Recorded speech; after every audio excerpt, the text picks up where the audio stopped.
पृथ्वी से लाखों किलोमीटर दूर एक ग्रह था जिसका नाम मरकाश। उसी ग्रह के एक आश्रम में सूर्य रहता था। उस आश्रम के सभी लड़के मार्शल आर्ट्स में और कई प्रकार के शक्ति भी जगा चुके थे। लेकिन सूर्य जब से आश्रम में आया था तब से उसके पास ना तो शक्ति थी ना ही कोई हुनर। सब यूज बेजात करते थे।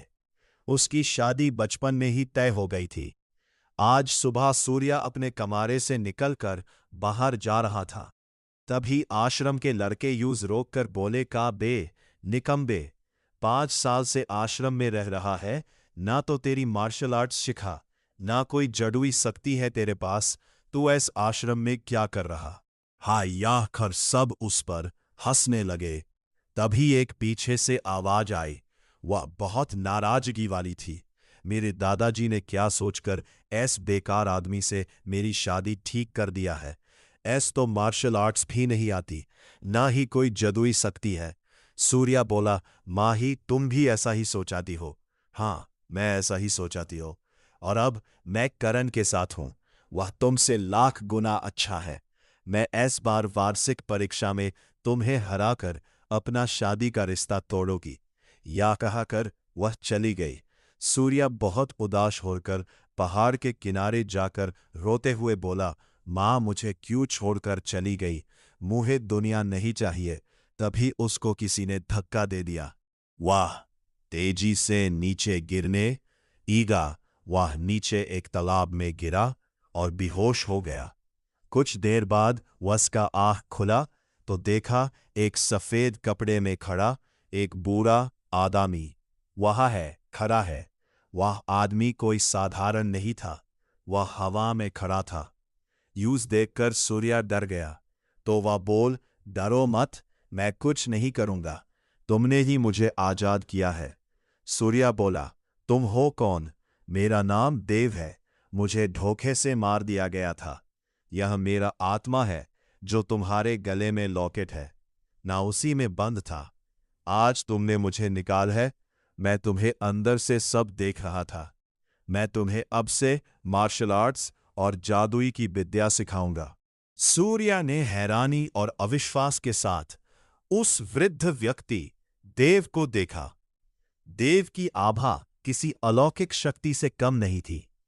देव ने धीरे से हवा में अपना हाथ घुमाया और सूर्या के चारों ओर एक नीली रोशनी का घेरा बन गया। देव ने गंभीर स्वर में कहा, सूर्य, जिस अपमान की आग में तुम जल रहे थे वही आग तुम्हारी पहली शक्ति बनेगी। मार्कश ग्रह की ऊर्जा अब तुम्हारे भीतर प्रवाहित होगी।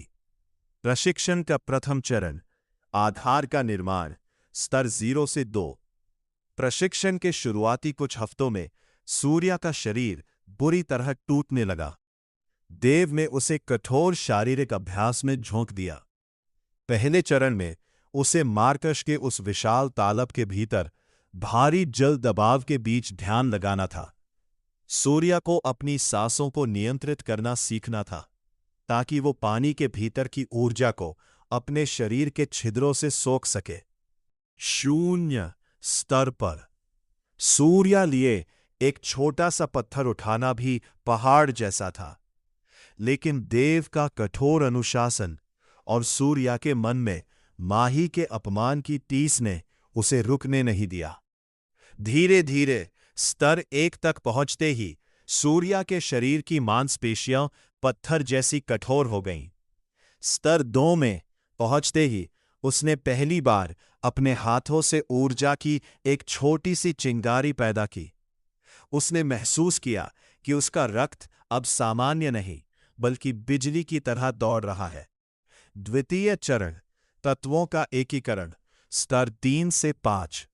देव ने उसे सिखाया कि असली योद्धा वो नहीं जो तलवार चलाए, बल्कि वो है जो प्रकृति के तत्वों को अपनी आज्ञा मनवाए। स्तर 3 में को वायु नियंत्रण सिखाया गया। वो अब बिना पंखों के ऊंची छलांग लगाने में सक्षम था। स्तर 4 और 5 उसके जीवन के सबसे कठिन पड़ाव थे। उसने जंगल के हिंसक जानवरों के बीच एकांत में ध्यान किया। वहां उसे अग्नि विद्या का ज्ञान प्राप्त हुआ। वो अपनी हथेलियों से आग के गोले छोड़ने लगा। करण और अन्य लड़कों का मजाक अब उसके लिए व्यर्थ था, क्योंकि अब वो उन शक्तियों को छू रहा था जो आश्रम के गुरुओं के लिए भी दुर्लभ थीं। एक नई चमक थी, एक ऐसी चमक जो ये साबित कर रही थी कि उसने औसत होने का ठप्पा तोड़ दिया है। तृतीय चरण, चेतना का विस्तार। स्तर 6 से 8। स्तर 6 पर पहुंचते ही सूर्या का मन पूरी तरह से शांत हो गया। उसने इंद्रिय बोध, सिक्स्थ सेंस, विकसित कर लिया। अब वो अपनी आंखें बंद करके भी अपने आसपास के 10 किलोमीटर के दायरे में किसी के भी कदम की आहट सुन सकता था। स्तर 7 और 8 उसके लिए मायावी विद्या के द्वार थे।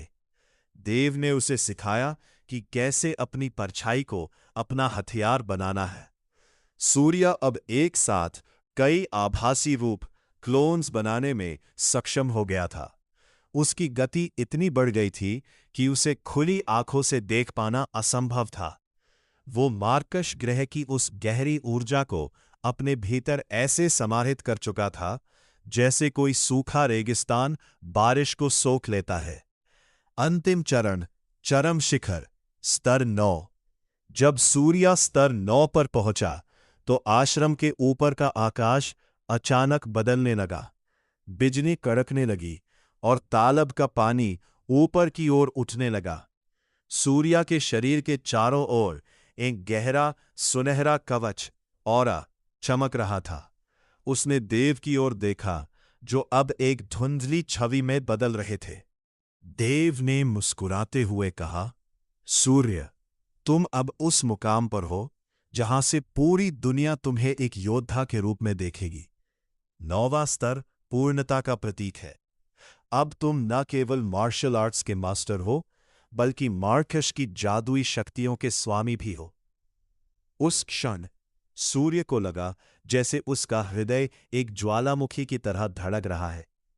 उसने अपनी मुट्ठी भींची और एक जोरदार प्रहार सामने वाले विशाल चट्टान पर किया।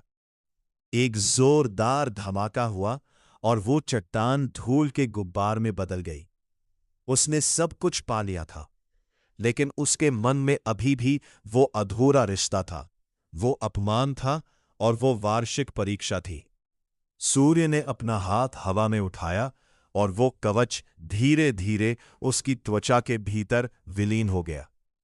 उसने शांत स्वर में कहा, देव, आपने मुझे नया जीवन दिया है।